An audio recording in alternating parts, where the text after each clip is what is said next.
दोस्तों, नेपाल की संसद में नए मानचित्र को शामिल करने के लिए पेश संवैधानिक संशोधन बिल पास हो गया। दोस्तों, नए मानचित्र में भारत के उत्तराखंड राज्य के 3 इलाके कालापानी, लिपुलेख और लिम्पियाधुरा को शामिल कर लिया गया है। दोस्तों, निचले सदन में विपक्षी नेपाली कांग्रेस और जनता समाजवादी पार्टी नेपाल ने संविधान की तीसरी अनुसूची में संशोधन से संबंधित सरकार के विधेयक का समर्थन दिया। दोस्तों, नेपाली कांग्रेस, राष्ट्रीय जनता पार्टी नेपाल और राष्ट्रीय प्रजातंत्र पार्टी समेत प्रमुख विपक्षी दलों ने नए विवादित नक्शे को शामिल करते हुए राष्ट्रपति को अपडेट करने के लिए संविधान की तीसरी अनुसूची को संशोधित करने संबंधी सरकार विधेयक के पक्ष में मतदान किया। दोस्तों, यहां आपको बता दें कि नेपाल के 275 सदस्यों वाले निचले सदन में विधेयक को पारित करने के लिए 2/3 बहुमत की आवश्यकता होती है। संसद ने 9 जून को आम सहमति से विधेयक के प्रस्ताव पर विचार करने पर सहमति जताई थी, जिससे नए नक्शे को मंजूर किए जाने का रास्ता साफ हुआ। दोस्तों, विधेयक को नेशनल असेंबली में भेजा जाएगा, जहां उसे एक बार फिर इसी प्रक्रिया से गुजरना होगा। सत्ताधारी नेपाल कम्युनिस्ट पार्टी के पास नेशनल असेंबली में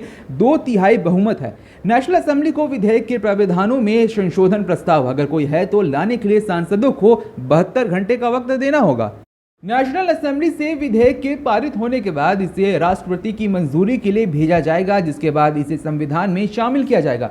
सरकार ने बुधवार को विशेषज्ञों की एक 9 सदस्य समिति बनाई थी, जो इलाके से संबंधित ऐतिहासिक तथ्यों और साक्ष्यों को जुटाएगी। दोस्तों, कई कूटनीतिक जानकार सरकार के इस कदम पर सवाल उठा रहे हैं। वो कह रहे हैं कि नक्शे को जब मंत्रिमंडल ने पहले ही मंजूर कर जारी कर दिया है, तो विशेषज्ञों की इस कार्यबल का गठन किस लिए किया गया है। दोस्तों, अब आपको बताते हैं कि भारत में नेपाल के इस कदम पर क्या चर्चा चल रही है। दोस्तों, कांग्रेस के नेता मनीष तिवारी लिखते हैं, आप जानते हैं आप कहां खड़े हैं जब नेपाल ने पूरी दृढ़ता से आपके क्षेत्र को अपने आधिकारिक नक्शे में शामिल कर लिया। आप कहीं नहीं खड़े होते हैं। बीजेपी सरकार की विदेश पॉलिसी की प्रचंड हार हुई है नेपाल के इस चाल से। वहीं दोस्तों, नेपाल के इस कदम पर भारतीय विदेश मंत्रालय ने कहा है कि हम इस मामले में अपना पक्ष साफ कर चुके हैं। इस तरह का कृत्रिम विस्तार ऐतिहासिक तथ्यों पर आधारित नहीं है। ये कदम सीमा मुद्दे पर आपसी बातचीत और समझ के खिलाफ भी है। दोस्तों, नेपाल के इस कदम की चर्चा पाकिस्तान में भी हो रही है। पाकिस्तानी जर्नलिस्ट हामिद मीर लिखते हैं, हिंदू बहुमत देश नेपाल की पार्लियामेंट में बीजेपी के नेतृत्व में हिंदुस्तान के खिलाफ विद्रोह किया और सर्वसम्मति से एक बिल पास किया, जिसने देश की सीमाओं को फिर से गढ़ा गया और उन इलाकों को वापस शामिल किया गया जो हिंदुस्तान के कब्जे में थे। इस विकास से यह साबित हो जाता है कि बीजेपी हिंदुस्तान के लिए खतरा बनती जा रही है। दोस्तों, भारत और नेपाल के रिश्ते सीमा विवाद के कारण तनावपूर्ण चल रहे हैं। भारत इस नक्शे पर लगातार आपत्ति जता रहा है।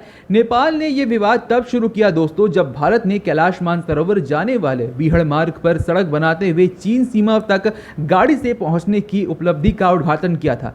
नेपाल का आरोप है कि यह सड़क भारत ने उसकी संप्रभुत्ता वाले क्षेत्र में बनाई है। हालांकि भारत ने उसके दावे को पूरी तरह से खारिज कर दिया है। दोस्तों, आपको बता दें कि इसके बाद नेपाल ने लिपुलेख को अपना हिस्सा बताते हुए विरोध किया और 18 मई को नया नक्शा जारी किया। इसमें भारत के 3 इलाके लिम्पियाधुरा, लिपुलेख और कालापानी को अपना उसने हिस्सा बताया। नेपाल के इस कदम पर भारत ने साफ कह दिया कि नेपाल का यह दावा ऐतिहासिक साक्ष्यों पर आधारित नहीं है। पर भारत के लगातार कड़े विरोध के बावजूद नेपाल अब इस नक्शे पर दोस्तों अड़ गया है। बहरहाल दोस्तों, आपको हमारी ये रिपोर्ट कैसी लगी कमेंट सेक्शन में लिखकर बताएं। इस वीडियो को लाइक करें, शेयर करें और हमारे चैनल DHF अड्डा को सब्सक्राइब करना ना भूलें। नमस्कार।